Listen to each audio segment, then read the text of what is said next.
వాక్యముతో బంధింపను, జీవాహారముతో నింపను. వాక్యముతో బంధింపను, జీవాహారముతో నింపను. నీ ముందర నడచెను హెష్కోలను ఫలములు, నీ ముందర నడచెను హెష్కోలను ఫలములు. దొరికే దొరికే జీవవృక్ష ఫలములు, దొరికే దొరికే జీవవృక్ష ఫలములు. ఎష్కోలను లోయలో, ఎష్కోలను సేవలో, ఎష్కోలను లోయలో, ఎష్కోలను సేవలో.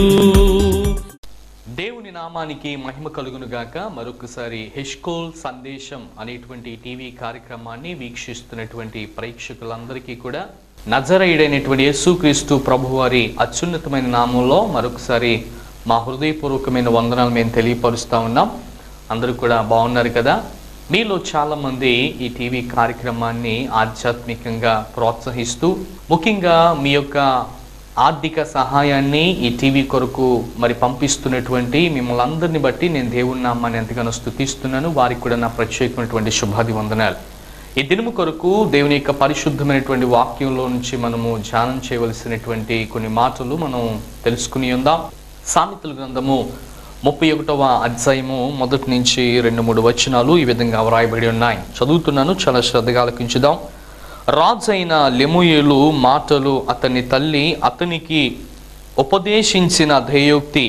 నా కుమారుడా నేను ఏమందును, నేను కన్న నా కుమారుడా నేను ఏమందును, నీ బలములను స్త్రీలకు ఇయ్యకుము, రాజులను నశింపచేయు స్త్రీలతో సహవాసము చేయకుము, ద్రాక్షరసము తాగుట రాజులకు తగదు, లెమూయేలు అది రాజులకు తగదు. చిన్న ప్రార్థన. మహాగణుడ మహాపరిశుద్ధుడైన మా ప్రియ పరలోకపు తండ్రి, మీ పరిశుద్ధమైన శ్రేష్టమైన నామాన్ని బట్టి మీకు స్తోత్రాలు.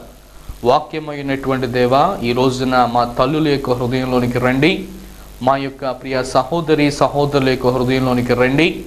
ఈ రోజున నేర్చుకుంటున్నటువంటి ఈ మాటల నుండి మా జీవితాలకు ఊరటను, మా జీవితాలలో నాయనా మేము మరలా నైనా ఏ విధంగా జీవించాలో, ఏ విధంగా ప్రార్థించాలో, ఏ విధమైనటువంటి భారాన్ని కలిగి ఉండాలో, ఖచ్చితమైన వాక్యానుసారమైన జీవితాన్ని మేము అవలంబించగలిగినటువంటి నీ ప్రియమైనటువంటి కుమారులుగా కుమార్తెలుగా మా జీవితాల్లో మీ సహాయ సహకారాలు మీరు అందింపచేయమని యేసుక్రీస్తు ప్రభువారి పేరిట ఈ ప్రార్థన విన్నపాలు సమర్పిస్తూ అడిగి వేడుకొనుచున్నాము తండ్రి, ఆమేన్. మీ అందరికీ కూడా మరొకసారి ప్రత్యేకమైనటువంటి శుభాలు తెలియపరుస్తూ ఉన్నా. చదవబడిన దేవుని యొక్క పరిశుద్ధమైనటువంటి వాక్య గ్రంథంలో మనం చూడగలిగితే సామెతల గ్రంథము 31వ అధ్యాయము ఈ వచనాన్ని సొలొమోను మహాభక్తుడు, ప్రియ దేవుని బిడ్డలారా, తన ప్రక్క దేశంలో ఉన్నటువంటి రాజు అనబడినటువంటి లెమూయేలు కోసం మాట్లాడుతూ ఉన్నాడు. నిజానికి లెమూయేలు అనేటువంటి ఒక రాజు, యవ్వనస్తుడైనటువంటి రాజు, తన యొక్క తల్లి చెప్పినటువంటి మాటలను, తన తల్లి తనకిచ్చినటువంటి దేయోక్తిని గురించినటువంటి ఆ మాటలను తన జీవితంలో పోసగుచ్చినట్లు తను పఠించాడు, తను అనుభవించాడు, తను చెప్పినది చేశాడు. కనుకనే ఈ రాజును ఈ రోజున మనం జ్ఞాపకం చేసుకుంటూ ఉన్నాం. నిజానికి సొలొమోను మహాభక్తుని మనం బాగా గమనించగలిగితే సామెతల గ్రంథంలో 30 అధ్యాయాలు కూడా ఆయనే రచించారు. ఈ 31వ అధ్యాయం మాత్రము లెమూయేలు కొరకు రచించినట్లు మనం దేవుని యొక్క పరిశుద్ధమైన వాక్యాన్ని మనం చూడగలుగుతా ఉన్నాం.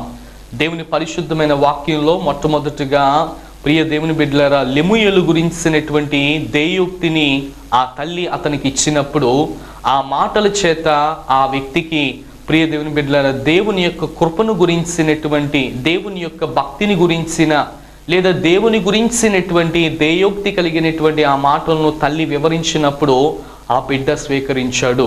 అంత మాత్రమే కాకుండా ఈ లెమూయేలు తల్లి కొరకు బైబిల్ గ్రంథము అంతగా చెప్పబడలేదు, కానీ తన మాటను కూడా ఎక్కడ ఇవ్వబడలేదు. కానీ లెమూయేలు కోసము, తన తల్లి కోసము ప్రియ దేవుని బిడ్డలారా ఎక్కువగా వ్రాయబడలేదు. కానీ తన తల్లి తన కుమారునికి ఇచ్చినటువంటి ఆ దేయోక్తి కోసం మాట్లాడుతూ పరిశుద్ధాత్మ దేవుని యొక్క ఆ ప్రేరేపణ చేత ఈ మాటలు మీకు ముందుకు తెలియపరచడానికి నేను ఒక సేవకునికి ఇష్టపడుతూ ఉన్నాను.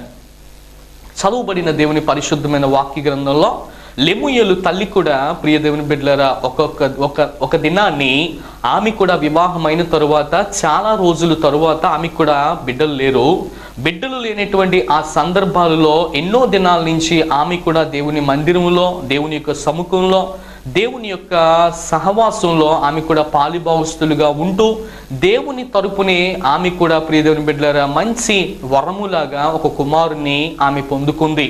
అందుకని ఇక్కడ వాక్యం చెప్పబడుతున్న మాట ఏంటో తెలుసా? అక్కడ అంటున్నటువంటి మాట, నా కుమారుడా నేను ఏమందును, నా యొక్క కుమారుడా నేను ఏమందును అని మాట్లాడుతూ ఆ కింద వచ్చినటువంటి సమయంలో నా మ్రొక్కి కనిన నా కుమారుడా నేను ఏమందును అని మాట్లాడుతుంది. అంటే ఈమెకు వివాహం అయిన తరువాత ప్రియ దేవుని బిడ్డలారా దేవుడు వెంటనే బిడ్డలను ఇవ్వలేదు. కొన్ని దినాల తరువాత ఆమె కూడా గొడ్రాలిగా ఉన్నప్పుడు బహుశా కొన్ని దినాల తరువాత ఆమెను కూడా దేవుడు దర్శించినప్పుడు ఒక మంచి కుమారుని ఇచ్చాడు.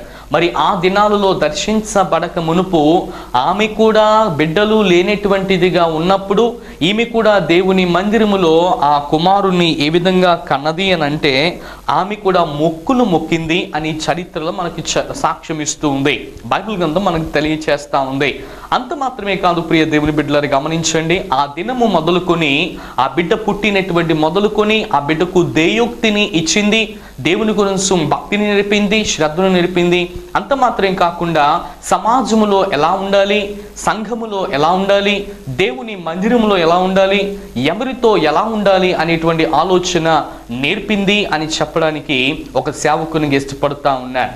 ఈ తల్లి ప్రియ దేవుని బిడ్డలారు గమనించండి, చరిత్రలో ఆ రాజుకి ఒక ప్రాధాన్యమైనటువంటి ఒక పెద్ద ఘట్టాన్ని వేసినట్లు దేవుని యొక్క పరిశుద్ధమైన వాక్యం మనకు సెలవిస్తూ ఉంది. అందుకనే రాజు అయినటువంటి సొలొమోను ఎవరి కోసం రాయించలేదు, కానీ ఈ యొక్క లెమూయేలు కోసము, ఈ లెమూయేలు యొక్క తల్లి కోసము ప్రత్యేకంగా ఈ యొక్క 31వ అధ్యాయాన్ని వారి కోసం పొందుపరిచి ఉన్నారు అని ప్రభు పేరిట మరొకసారి మీకు నేను మనవి చేస్తా ఉన్నాను.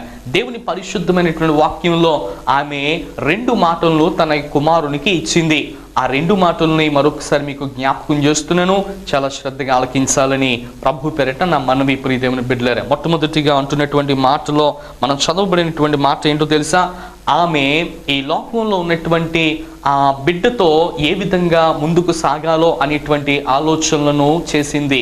నిజమే, ఈ దినాన్ని మనం కూడా మన జీవితాల్లో చాలాసార్లు మన బిడ్డలు ఎలా ఉండాలి అనేటువంటి ఆలోచన కలిగి ఉంటున్నాం, మన బిడ్డలు ఎలాగా ముందుకు వెళ్ళాలి అనేటువంటి ఆలోచన తపన కలిగి ఉంటున్నాం. చాలాసార్లు నా కుమారులు బాగుండాలండి, నా కుమార్తెలు బాగుండాలి అనుకుంటున్నావు, కానీ వారి కోసం తగిన ప్రార్థన నువ్వు చేయగలుగుతున్నావా? నీ బిడ్డల యొక్క భవిష్యత్తును కోసం ఎప్పుడైనా నువ్వు ఆలోచించావా? నా బిడ్డలు ఉద్యోగం చేయాలని, నా బిడ్డలు వ్యాపారాలు చేయాలని, నా బిడ్డలు గొప్ప గొప్ప స్థానానికి వెళ్ళాలని, వారికి వివాహాలు కలగాలని, ఇది కావాలని, అది కావాలని ఎన్నెన్నో ఆశలు కలిగినటువంటి తల్లులు లేకపోలేదు. ప్రియ దేవుని బిడ్డలారా గమనించండి, ఒక తల్లిగా దేవుడు నీకు ఆ బిడ్డలను ఇచ్చినప్పుడు ఆ దైవికమైనటువంటి బాధ్యతను కూడా ఒక తల్లిగా నీవు కూడా స్వీకరించవలసినటువంటి బాధ్యత నీ మీద ఉన్నది అని ప్రభు పేరిట మరొకసారి మనం చేస్తున్నాను. అందుకనే ఈ రాజు యవ్వనస్తుడుగా ఉన్నప్పుడు ఒక రాజుగా ఉన్నాడు, ఒక పట్టణాన్ని పరిపాలిస్తున్నాడు. గల కారణం ఏంటనంటే తన తల్లి తనకు ఇచ్చినటువంటి దేయోక్తిని బట్టి. నిజమే ప్రియ దేవుని బిడ్డలారా, ఈ రోజుల్లో మనం కూడా దేవుని యొక్క మాటతో పాటు మన తల్లిదండ్రులు చెప్పినటువంటి మాటలను కూడా మనం కూడా ధిక్కరించకుండా, తృణీకరించకుండా, ఆ మాటలు ఏమాత్రం కూడా త్రోసివేయకుండా నీవు పట్టించినప్పుడు నిన్ను కూడా ప్రభువారు ఆశీర్వదించడానికి ఇష్టపడుతున్నారని ప్రభు పేరిట మనం చేస్తున్నాం. కొన్నిసార్లు అయితే కొన్ని గృహాలలో తల్లి మాట పిల్లలు వినరు, తండ్రి మాట బిడ్డలు వినరు. ప్రియ దేవుని బిడ్డలారా, అటువంటి వారికి దేవుడు ఇచ్చేటువంటి మాట ఏంటో తెలుసా? నీ తల్లిని నీ తండ్రిని సన్మానించు, అప్పుడు నీవు భూమి మీద దీర్ఘాయుష్మంతుడు అవుతావు. ఈ రోజున నీ తల్లిని నీ తండ్రిని ఒకవేళ సన్మానించగలిగితే వారి మాటలు నువ్వు త్రోసివేయకుండా పుచ్చుకోగలిగితే దేవుడు కూడా నీకు శుభం ఇస్తాడు, దేవుడు కూడా నీకు తోడుగా ఉంటాడు. వారి మాటలతో పాటు నీ జీవితంలో దేవుడు జయాన్ని కూడా అనుగ్రహిస్తాడు. నా యొక్క విషయాలలో, నా జీవితంలో నేను చూసినప్పుడు ఎంతోమంది చెల్లెళ్ళు, ఎంతోమంది తమ్ముళ్ళు వారి యొక్క తల్లిదండ్రుల మాట వెనుక వారి జీవితాల్ని వారే ప్రియ దేవుని బిడ్డల నాశనం చేసుకున్నారు. గల కారణం ఏంటో తెలుసా? కొంతమంది తల్లులైతే నా దగ్గరికి వచ్చి ఏడుస్తున్నారు, అయ్యా మా బిడ్డల పరిస్థితి ఇలా ఉంది, మా బిడ్డల పరిస్థితి పూర్తిగా పాడైపోయింది, వారు పూర్తిగా చెడిపోయారయ్యా, వారి బిడ్డలందరూ కూడా పాడైపోయారయ్యా అని చెప్తున్నప్పుడు తల్లులు పడుతున్నటువంటి ఆక్రందన, తల్లులు పడుతున్నటువంటి హృదయ వేదన ఎంత భయంకరంగా ఉంది ప్రియ దేవుని బిడ్డలారా. కనుక ఈ వాక్యం వింటున్నటువంటి నీవు అటువంటి క్షోభను అనుభవించక మాడక మునుపే నీ బిడ్డలను దేవుని యొక్క సంరక్షణలో నువ్వు పెంచాలి అనేటువంటి ఆలోచన ప్రభు ఈ రోజు మీతో మాట్లాడుతున్నాడు. ఇంత మంచి అవకాశాన్ని దేవుడు మనకి ఇచ్చినప్పుడు దేవుని యొక్క వాక్యాన్ని మనం చాలా శ్రద్ధగా ఆలకిస్తూ దేవుని నామాన్ని మనము ముందుకు నడిపించాలని ప్రభు పేరట మనం చేస్తా ఉన్నాం. దేవుని యొక్క పరిశుద్ధమైన వాక్య గ్రంథంలో మొట్టమొదటిగా ప్రియ దేవుని బిడ్డలు గమనించగలిగితే తల్లుల యొక్క బాధ్యతను కోసం దేవుడు మాట్లాడుతున్నాడు. ఈ రోజున బిడ్డలు లేనిటువంటి వారు చాలా మంది ఉన్నారు ప్రియ దేవుని బిడ్డలారా. ఎక్కడెక్కడికో వెళ్ళి ఎక్కడెక్కడో తిరిగి ఏమండి బిడ్డలు పుట్టలేకుండా ఎంతెంతో ప్రయాసాలు పడుతున్నారు, ఎన్నెన్నో హాస్పిటల్కి వెళ్తున్నారు, ఎన్నెన్నో మెడిసిన్స్ వాడుతున్నారు, ఎంతెంతో మంది డాక్టర్లని సంప్రదిస్తున్నారు. కానీ ఈ రోజున దేవుడు నిన్ను సంప్రదించక మునిపే నిన్ను తల్లిని చేశాడు. నీకు ఇచ్చిన సంతానాన్ని బట్టి ఒక దినము దేవుని యొక్క తీర్పులోనికి నీవు కూడా రాబడతావు. కనుక తల్లుల యొక్క ప్రథమమైనటువంటి బాధ్యత ఏంటంటే వారి చేత ఉద్యోగాలు చేయించడమో, వారి చేత వ్యాపారాలు పెట్టించడమో, వారి చేత ఏదేదో చేయించడం కాదండి. ఈ రోజున సాటైనటువంటి ఒక తల్లిగా నీ కుమారుల కోసం, నీ కుమార్తెల కోసము ముఖ్యంగా విద్యను అభ్యసించడము అని కాదు, అనేకమైనటువంటి వారికి కలిగించడము కొనిపెట్టడం అని కాదు, కానీ దేవుని యందు కలిగినటువంటి దేయోక్తిని వారికి మీరు దయచేయాలని, దేవుని యందు కలిగినటువంటి భక్తినే వారికి ఇవ్వాలని ప్రభు పేరిట మనం చేస్తున్నాను. అందుకనే దేవుని యొక్క పరిశుద్ధమైన వాక్యం అంటున్నటువంటి మాట ఏంటో తెలుసా? మొక్క యొంగనిది మానే యొంగుతుందా అనేటువంటి ఆలోచన. నిజమే, చిన్నతనంలో ఒకవేళ దేవుని గురించినటువంటి ఆ మాటల్లో నీ బిడ్డలకు నువ్వు ఒకవేళ చెప్పలేదేమో, అయితే ఈ రోజున దాని కొరకే నువ్వు చింతిస్తున్నావేమో. అయినప్పటికీ దేవుని ప్రార్థన ఆలకిస్తాడు. నీ బిడ్డల యొక్క పరిస్థితిని ఆయన మార్చడానికి ఆయన ఇష్టపడుతున్నాడని ప్రభు పేరిట మనం చేస్తున్నాను ప్రియ దేవుని బిడ్డలారా. అంతకు మాత్రమే కాకుండా దేవుని వాక్యం చెప్పినటువంటి మాట తెలుసా? నీ బాల్య దినములు యందే నీ సృష్టికర్తను నువ్వు స్మరణకు తెచ్చుకోవాలి. నా ప్రియ చెల్లి, నా ప్రియమైనటువంటి అన్న, నా ప్రియమైనటువంటి సహోదరి సహోదరులారా, ఇగో చిన్న దినమందే లెముయేలు యొక్క తల్లి లెముయేలుకు ఏమిచ్చింది అని అంటే దేవుని యందు కలిగినటువంటి దేయోక్తినిచ్చింది. ఈ దినాన్ని కూడా నీ చిన్నతనంలో, నీ బాల్యంలో, నీ యవ్వన కాలంలో దేవుని గురించినటువంటి మాటను కూడా నువ్వు తెలుసుకోగలిగితే దేవుడు నీ జీవితంలో కూడా ఆయన గొప్ప కార్యాన్ని ఆయన జరిగించడానికి సమర్థుడు. దేశంలో ఎంతో మందికి నీలాంటి వారు ఆదర్శప్రాయంగా నిలవాలి. ఈ లోకమంతా చెడిపోయింది, ఈ లోకస్తులందరూ కూడా చెడిపోతా ఉన్నారు కదా. ఈ ప్రస్తుత ప్రపంచంలో ఒక యవ్వనస్తురాలుగా, ఒక యవ్వన ప్రాయంలో ఉన్నటువంటి తమ్ముడిగా దేవుని కొరకు నువ్వు ఎందుకు లేకూడదు? నీ తల్లి చేసినటువంటి ప్రార్థన, ఒకవేళ నీ తండ్రి చేస్తున్నటువంటి ప్రార్థన, ఒకవేళ నీలో ఎందుకని మార్పును తీసుకురావడం లేదు అని అంటే, ఇంకా ఒకవేళ బహుశా నువ్వు లోక ఆశల్లో, లోక తలాంపులలో, లోక ఉద్దేశాల్లో, ఒకవేళ లోక మలినంలో పడిపోయావేమో. ఒక్కసారి నిన్ను నీవు జ్ఞాపకం చేసుకుంటూ ఒక్కసారి దేవుని యొక్క సముఖంలోనికి రాగలిగితే, నీ తల్లి మాటను, నీ తండ్రి మాటను, ముఖ్యంగా దేవుని యందు భయభక్తులు కలిగినటువంటి ఆ దేయోక్తిని నువ్వు వినగలిగితే దేవుని నీ జీవితంలో కూడా గొప్ప కార్యాన్ని జరిగిస్తాడు అని చెప్పడానికి ఒక సేవకుని ఇష్టపడతా ఉన్నాను. అయితే ఇక్కడ లెముయేలు యొక్క తల్లి రెండు విషయాలు తనకు చెప్పింది. మొట్టమొదటి విషయము ఏంటి అని అంటే, అక్కడ వ్రాయబడినటువంటి మాట, నీ బలమును స్త్రీలకు ఇవ్వకుము, రాజులను నశింప చేయు స్త్రీలతో సహవాసము చేయకుము అనేటువంటి మాటను చెప్పింది. ఇక్కడ దేవుని వాక్యాన్ని మనం బాగా గమనించగలిగితే, ఎందుకు నువ్వు ఒక తల్లి ఎలాగున చెప్పింది అంటే, పూర్వ దినాల్లో రాజులందరూ కూడా బహుమార్యత్వాన్ని కలిగి ఉండేవారు. ఎవరికి ఇష్టానుసారంగా వారు వివాహాలు చేసుకునేవారు, ఎవరికి ఇష్టమైనటువంటి ఆ స్త్రీని తన అంతఃపురంలోనికి తీసుకుని వచ్చేవారు, ఈ విషయాలన్నీ గమనించినటువంటి తన తల్లి ముందే తన బిడ్డకు మంచి ఆలోచన ఇచ్చింది. అయ్యా, ఒకవేళ బహుభార్యత్వం చేసుకునేటువంటి వారందరూ కూడా ఇగో వారి భార్యలతోనూ వారి బిడ్డలతో ఒకవేళ అట్టి రీతిగా వారు ముందుకు వెళుతూ ఉంటే, అట్టి రీతిగా ఆ లోకంలో కలిసిపోతూ ఉంటే, ఒకవేళ రాజులు పరిపాలించవలసినటువంటి దక్షకుడు, రాజులను పరిపాలించవలసినటువంటి రాజు ఇక ఆ యొక్క రాజ్యాన్ని ఏ విధంగా పరిపాలిస్తాడు? ఒకవేళ ఒక రాజు కామాంధుడై ఒకవేళ ఈ పరిస్థితిలో ఉండగలిగితే ఆ రాజు ఒకవేళ రాజే అనిపించుకోడు అనేటువంటి కొన్ని మాటలు చెప్పినప్పుడు ఆ మాటలన్నీ కూడా ప్రియ దేవుని బిడ్డలారా ఆ కుమారుడు విన్నాడు. ఆ కుమారుడు తన మనస్సులోనికి పెట్టుకున్నాడు. తద్వారా తన జీవితంలో బహుభార్యత్వానికి దూరంగా ఉంటూ తన తల్లి చెప్పినటువంటి ఆ మాటను విని ఒక భార్యను కలిగి ఉండుట, వారి బిడ్డలను కలిగి ఉండుటే శ్రేష్టమని ఆ మాట చెప్పినప్పుడు ఆ తల్లి ఆ యొక్క ప్రియ దేవుని బిడ్డలారా కుమారుడికి చెప్పినప్పుడు ఆ కుమారుడు తన యొక్క తల్లి మాటను వహించాడు, సహించాడు, ప్రియ దేవుని బిడ్డలారా స్వీకరించాడు. నేటి క్రైస్తవ సంఘాలలో, నేటి క్రైస్తవ విశ్వాసుల్లో కూడా ఒకవేళ ప్రియ దేవుని బిడ్డలారా గమనించండి, మన బిడ్డలను ఏ విధంగా మనం పెంచుతూ ఉన్నాం? మన బిడ్డలను ఒకవేళ దైవోక్తి లేకుండా ఒకవేళ పెంచుతున్నామా? దేవుని వాక్యం చెప్తుంది, దైవోక్తి లేకపోతే ప్రజలు నశిస్తారు అని మాట్లాడుతున్నాడు దేవుడు. అయితే ఈ రోజున దేవుని యందు కలిగినటువంటి భక్తి మనం కలిగి ఉండాలని, దేవుని కలిగినటువంటి శ్రద్ధను మనం కలిగి ఉండాలని ప్రభు పేరిట మరొకసారి మీకు నేను మనవి చేస్తూ ఉన్నాను. అంత మాత్రమే కాకుండా ఒకవేళ ప్రియ దేవుని బిడ్డలారా ఆ రాజులందరూ కూడా కలిపి అటు విధంగా వారు అందులో ఉండిపోయినప్పుడు ఒకవేళ ఎవరైనా ఒకవేళ రాజు దగ్గరకు రాగలిగినప్పుడు, ఉదాహరణకి ఒకవేళ రాజు ఈ కుటుంబ సంసారం అనేటువంటి జీవితంలో పడిపోయినప్పుడు, బహుభార్యత్వంలో పడిపోయినప్పుడు ఎవరికి కూడా మేలు చేయడానికి ఆస్కారం లేదు, రాజు బయటకు రావడానికి ఆస్కారం లేదు.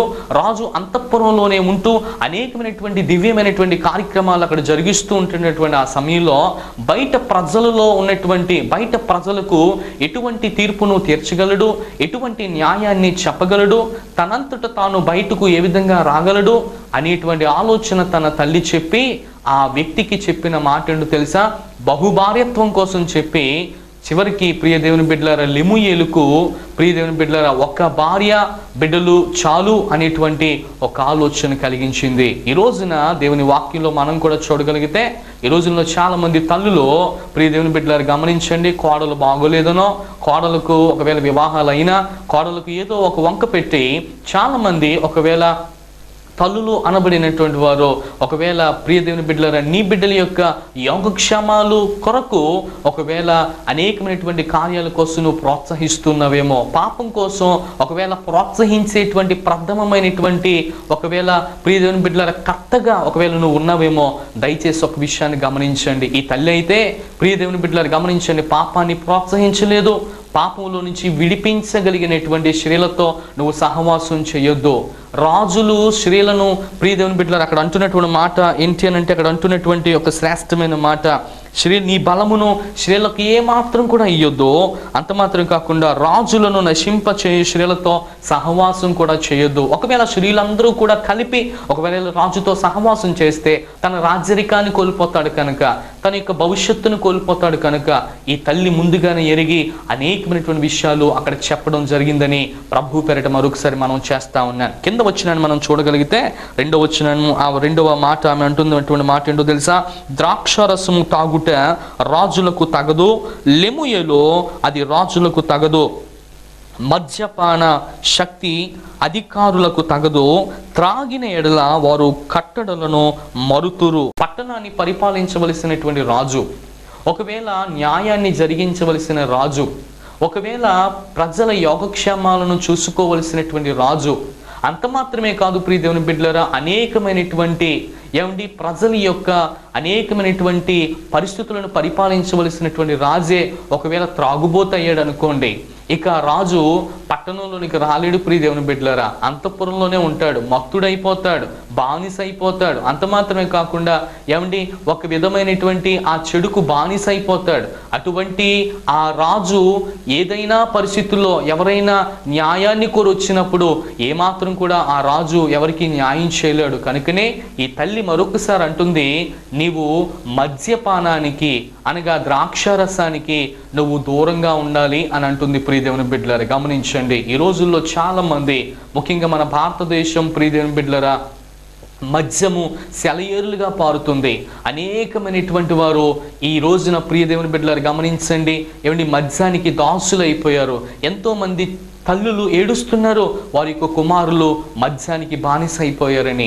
తన యొక్క కుమారుల కోసం విలపిస్తున్నారు, మద్యానికి వారు దాసోహం అయిపోయారని. అయితే ఈ తల్లి చెప్తున్నటువంటి మాటను మనం బాగా గమనించగలిగితే, నా కుమారుడా, ఇదిగో ఇక్కడ అంటున్నటువంటి మాట, నా కుమారుడా ద్రాక్షారసము తాగుట రాజులకు తగదు. నువ్వు రాజువే కనుక నువ్వు రాజుగా ఉండాలి, నీ రాజ్యాన్ని కాపాడుకోవాలి.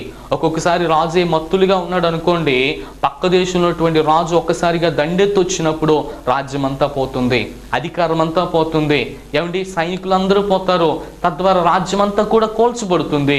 అటు రీతిగా ఏమాత్రం కూడా నువ్వు మత్తుడిగా ఉండకూడదు అనేటువంటి ఆలోచన ఈ తల్లి ఆ వ్యక్తికి ఉపదేశించినట్లు చూడగలుగుతున్నాం. ఇక్కడ 2 ఉపదేశాలు ఇచ్చింది, చక్కటి ఉపదేశాలు ఇచ్చింది.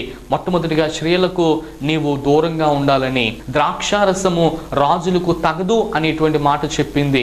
ఇంత మంచి తల్లి చరిత్రలో ఉంది కనుకనే సొలొమోను తన తల్లి కోసం మాట్లాడుతున్నాడు. సొలొమోను గారిని ఒప్పించడం, లేకపోతే సొలొమోను యొక్క చరిత్రను మనం బాగా గమనించగలిగితే ఆయనను ప్రియదేవుని బిడ్డలు సంతోష పెట్టడానికి ఏమాత్రం కూడా ఎవరి తరం కాదండి. కానీ అలాంటి వ్యక్తి ఒకవేళ ఈ లెమూయేలు కోసము సంతోషపడ్డాడు అంటే కారణం ఏంటో తెలుసా? తన తల్లి తనకి ఇచ్చినటువంటి దేయోక్తి ప్రియదేవుని బిడ్డలారా. కనుక నేటి సమాజంలో మనం కూడా మన తల్లులను గౌరవిస్తూ, తల్లులు కూడా వారు కుమారుల కోసం కుమార్తెల కోసము తగినటువంటి ముఖ్యంగా ప్రార్థనలు చేయాలని, తగినటువంటి ప్రార్థనా సహాయాలను వారికి ఎల్లవెల్లలా అందించాలని, తద్వారా మీ కుమారులు మీ కుమార్తెలు ఒకవేళ చెడు సన్మార్గంలో నుంచి దేవుడు వారిని కాచి కాపాడేటువంటి ఆలోచనను ఆయన కలిగి చేస్తాడని ప్రభు పేరిట మరొకసారి మనం చేస్తున్నాను. ప్రియదేవుని బిడ్డలారా, దేవుని యొక్క పరిశుద్ధమైన వాక్యంలో సామెతల గ్రంథము 23వ అధ్యాయము 29వ వచనం, ఎవరికి శ్రమ చెప్పండి. ఈ రోజుల్లో చాలా మందికి త్రాగేవరికే కదా శ్రమ. అంత మాత్రమే కాకుండా ఎవరికి దుఃఖం? ఈ రోజుల్లో నువ్వు త్రాగి వస్తే ఒకవేళ ఇంట్లో వాళ్ళకే కదా దుఃఖం. అంత మాత్రమే కాకుండా ఎవరికి జగడం, ఎవరికండి గొడవలో? మనకే కదా చాలా మందికి. ఎవరికి చింత కదండి? నీ భార్యకు నీ భర్తకు కదండి, నీ కుటుంబంలోని తల్లిదండ్రులకే చింత. ఎవరికి హేతువు లేని గాయాలు కదండి. హేతువు అనంటే ప్రియదేవుని బిడ్డలారా నమ్మసక్యం కాంది, నమ్మలేనిటువంటి దెబ్బలు మనస్సున అలా తగులుతూ ఉంటే ఎవరికి మందదృష్టి? ఎవరికండి మందదృష్టి? అంత మాత్రమే కాకుండా ద్రాక్షారసముతో పొద్దు పురుచు వారికే కదా. నిజమే కదా, ఉదయకాల సమయంలో లేచి చాలా మంది మందుతోనే మొహం గడుక్కునేవారు ఉన్నారు, మందుతోనే ప్రియదేవుని బిడ్డలారా పడుకునేవారు ఉన్నారు. అందుకని కదా వారితో అంటున్నాడు కదా, ఎవరికి శ్రమ, ఎవరికి దుఃఖం, ఎవరికి జగడము, ఎవరికి చింత, ఎవరికి హేతువు లేని గాయములు, ఎవరికి మందదృష్టి, ద్రాక్షారసముతో పొద్దు పురుచుకుని వారికే గదా. కలిపిన ద్రాక్షారసము రుచి చూడ చేరుకుని వారికే గదా. ద్రాక్షారసము మిగిలి ఎర్రబడును, గిన్నెలో తలతలాడుచుండును. త్రాగుటకు రుచిగా నుండగను దాని వైపు చూడకము. పిమ్మట అది సర్పము వలె కరుచును, కట్లపాము వలె కాటు వేయును. విపరీతమైన నీ కన్నులకు కనబడును. నీవు వెర్రి మాటలు పలుకుదువు. నీవు నడి సముద్రమున పండుకొను వానివలే నుందువు. వాడకొయ్య చివరను పండుకొని వానువలే నుందువు. నన్ను కొట్టినను నాకు నొప్పి కలుగలేదు, నా మీద దెబ్బలు పడినను నాకు తెలియలేదు. ప్రియ దేవుని బిడ్డలారా, దేవుని వాక్యాన్ని మనం చదువుకున్నాం కదా. కనుక ఈ మాటలన్నీ కూడా ఎవరి కోసం మాట్లాడుతున్నారు అంటే ప్రియ దేవుని బిడ్డలారా మద్యాన్ని సేవించే వారి కోసం మాట్లాడుతూ ఉన్నారు. మన భారతదేశంలో మద్యపానము ప్రియ దేవుని బిడ్డలారా సెలయేరులై పారుతుందనంట. ఈ రోజున సగం గవర్నమెంట్ని నిజంగా మనం చూసుకోగలిగితే ఈ రోజున నేటి పురుషులే చాలా మంది ఏం చేస్తున్నారో తెలుసా? ఏమండి వారి యొక్క ధనాన్ని వెచ్చసిస్తున్నారు, తద్వారా అనేకమైనటువంటి స్థితిలోనికి వెళుతూ ఉన్నారు. ఈ రోజున దేవుని పరిశుద్ధమైనటువంటి వాక్య గ్రంథాన్ని మనం చదవగలిగితే ఈ లెమూయేలు తల్లి తన కొరకు ఒక మంచి దేయోక్తినిచ్చింది. ఆ 2 దేయోక్తుల కొరకు ప్రియ దేవుని బిడ్డలారా మనం ఇప్పటి వరకు మనం ధ్యానం చేసాం. కనుక మన బిడ్డలను మనం ఏ విధంగా పెంచాలి? ఈ రోజున క్రైస్తవ సంఘాలలో ఉన్నటువంటి స్త్రీలందరూ కూడా దేవుని యొక్క నామాన్ని మహిమపరుస్తున్నటువంటి వారందరూ కూడా ఈ యొక్క తల్లిని పోలినటువంటి దేయోక్తిని వారి బిడ్డల కొరకు మీరు సమకూర్చి పెట్టాలని ప్రభు పేరట ఒక సేవకుగా నేను మనము చేస్తా ఉన్నాను. కనుక మన బిడ్డలు కూడా ప్రియ దేవుని బిడ్డల దేశాన్ని పరిపాలించేవారుగా, అనేకమైన వారిని శాసించేవారుగా, అనేకమైనటువంటి చెడు సన్మార్గాల నుండి వారు విడుదల పొందేవారుగా, ముఖ్యంగా ఏ విధమైనటువంటి అలవాట్లు కూడా వారికి లేనట్లుగా ఒక తల్లిగా నీవు తీర్చిదిద్దగలిగితే ప్రియ దేవుని బిడ్డలారా దేవుని రాజ్యానికి వారు వారసులు అవుతారు. తద్వారా దేవుని రాజ్యం వారి చేత కట్టబడుతుంది. ఈ రోజున దేవుని యొక్క సముఖంలో సేవకునిగా తెలియచేస్తున్న మాట ఏంటి అని అంటే, ఈ రోజున బిడ్డలు కలిగి ఉండటం గొప్పతనం కాదు. రేపటి దినాన్ని తీర్పులోనికి ఒక తల్లిగా ఒక తండ్రిగా దేవుడు కూడా నిన్ను నీ బిడ్డల కొరకు తీర్పులోనికి తీసుకుని వచ్చినప్పుడు నీ జీవితం కూడా చాలా చక్కగా తీర్చిదిద్దబడాలని, నీ జీవితంలో కూడా వారి కొరకు దేవుడు మీ కొరకు ప్రియ దేవుని బిడ్డలను గమనించండి. రేపటి దినాన్ని తల్లిదండ్రులుగా మీరు కూడా వారి కొరకు తీర్పులోనికి తీసుకురాబడతారు. వారు ఒకవేళ చెడిపోయినా, వారు ఒకవేళ పడిపోయినా, వారు ఒకవేళ సన్మార్గంలోకి లేకపోయినా, ఒకవేళ దేవుడు వారి కొరకు గురించినటువంటి ఒకవేళ తీర్పులోనికి నిన్ను నించొని పెట్టినప్పుడు దానికి తగినటువంటి శిక్షను కూడా ఒక తల్లిదండ్రులుగా అనుభవించాలి అనేటువంటి ఆలోచన మనం కలిగి ఉన్నాం. కనుకనే అట్టి ఘోరమైనటువంటి స్థితి మనకు రాకుండానట్లు ఇప్పుడే మన జీవితాలను మలుచుకుంటూ సరిచేసుకుంటూ, ప్రభువా నా బిడ్డలను మీకు సమర్పిస్తున్నాను నాయనా, నా బిడ్డలు మరొకసారి మీ చేతులకు అప్పగిస్తున్నాను ప్రభువా అనేటువంటి ఆలోచన కలిగి ఉండి మరొకసారి దేవుని నామాన్ని మనం మహిమపరుద్దాం. ఒకవేళ నీ తల్లి నిన్ను సేవకు సమర్పించిందేమో, ఒకవేళ నీ కుమారుణ్ణి నువ్వు సేవకు ఇచ్చావేమో, ఒకవేళ నువ్వు ఏమైనా మర్చిపోయావా, ఒకసారి గుర్తు పెట్టుకో. దేవుని యొక్క నామం తరపున ఒక సేవకునిగా నేను ఇష్టపడుతా ఉన్నాను. నా ప్రియ చెల్లి, ఇదిగో ఇది మిక్కిలి నీకు అనుకూల సమయం, ఇది నీకు రక్షణ సమయం. కనుక నువ్వేమాత్రం కూడా ఆలస్యం చేయకుండా లోకం ఇచ్చేటువంటి దయోక్తి కంటే నా దేవుడు ఇచ్చేటువంటి దయోక్తి ప్రియ దేవుని బిడ్డల నీ జీవితాన్ని మారుస్తుంది. నీ జీవితం ద్వారా అనేకమైన వారిని మార్చగలిగినటువంటి శక్తి కలిగినటువంటిది. కనుక అట్టి ఆశీర్వాదాలు నీకు ఉండాలి అని అంటే దేవుని దగ్గరకు నువ్వు రావాలి.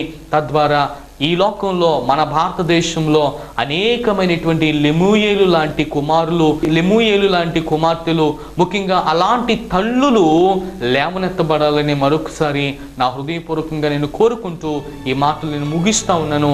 దేవుడు తన పరిశుద్ధమైన వాక్యాన్ని మన వెనుకలో దీవించును గాక. ఆమేన్.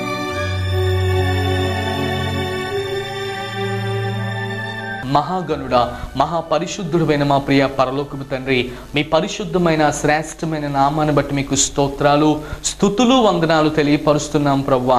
నీ చిత్తము మా పట్ల ఏదైతే ఉందో దాన్ని మీరు నెరవేర్చండి నాయన. సముఖములోనికి మీరు మమ్మల్ని తీసుకుని వచ్చారు, మీకు స్తోత్రాలు తండ్రి. లెమూయేలుకు కలిగినటువంటి నాయన ప్రభా తల్లి ఇచ్చినటువంటి దయోక్తినే ఇప్పటి వరకు మీరు మాకు ఇస్తూ వచ్చారయ్యా. అయ్యా మేము దాన్ని గమనించి ముందుకు సాగే కృపను మాకు దయచేయండి. స్త్రీలతో సహవాసము చేయొద్దు అని చెప్పారు నాయన. అది రాజులకు తగదు అని చెప్పారు. అంత మాత్రం కాకుండా ద్రాక్షరసమును సేవించొద్దు అని చెప్పారు. అది కూడా రాజులకు తగదు అని చెప్పారు ప్రభువా. ఇగో ఇంత మంచిగా బోధించేటువంటి అలాంటి తల్లిని నాయన లెమూయేలు కలిగి ఉన్నాడు. అందును బట్టి మీకు స్తోత్రాలు. ఇదే మాటను ఎంతమంది అయితే నా ప్రియ నాయన సహోదరులకు, మా ప్రియ తల్లులు చెప్తున్నారో వారు కూడా ఈ మాటలు గమనించి తండ్రి నాయన ప్రభా వారి జీవితాన్ని మలుచుకునే కృపను దయచేయండి. ఇగో తల్లులందరినీ ఆయుక్తపరచండి. నా ప్రియ సహోదరులందరినీ కూడా మీరు జ్ఞాపకం చేసుకునండి ప్రభా. ఇగో భారతదేశమును ప్రభా మీ చేతులకు అప్పగిస్తా ఉన్నాను. అనేకమైనటువంటి వారికి ఆశీర్వాదకరంగా, దీవెనకరంగా అయ్యా ప్రభా నైనా ప్రభా ఇగో అమ్మకు మించినటువంటి నైనా ప్రభా ఇగో గొప్పది ఈ లోకంలో ఏదీ లేదని నైనా తల్లులు మాట వినేటువంటి కుమారులుగా వారి హృదయాలు మీరు తీర్చిదిద్దమని, తల్లులు కూడా నాయన మాలాంటి వారందరి కోసం ప్రార్థించేటువంటి యోధులుగా ఈ అంచె దినాల్లో మీరు వారిని పైకి లేవనెత్తమని, మహిమ ఘనత ప్రభావాలన్నీ కూడా మీకే ఆరోపిస్తూ యేసుక్రీస్తు ప్రభు వారి పేరిట ఈ ప్రార్థన విన్నపాలు సమర్పిస్తూ అడిగి వేడుకొనుచున్నాము తండ్రి. ఆమేన్. మరొకసారి అందరికీ మా హృదయపూర్వకమైన వందనాలు తెలియపరుస్తున్నాం. దేవుడు మిమ్మల్ని అందరినీ దీవించును గాక. May God bless you, may God bless you India. Thank you so much. మా చిరునామా ఎష్కోలు సందేశం, brother K Suresh Kumar, door number 82-14-52, Burma colony, national highway 16, Bommuru police station ఎదురుగా, లాలా చెరువు, రాజమహేంద్రవరం, తూర్పుగోదావరి జిల్లా, ఆంధ్రప్రదేశ్. Pin code 533106. మా సెల్ నెంబర్ 8341671872.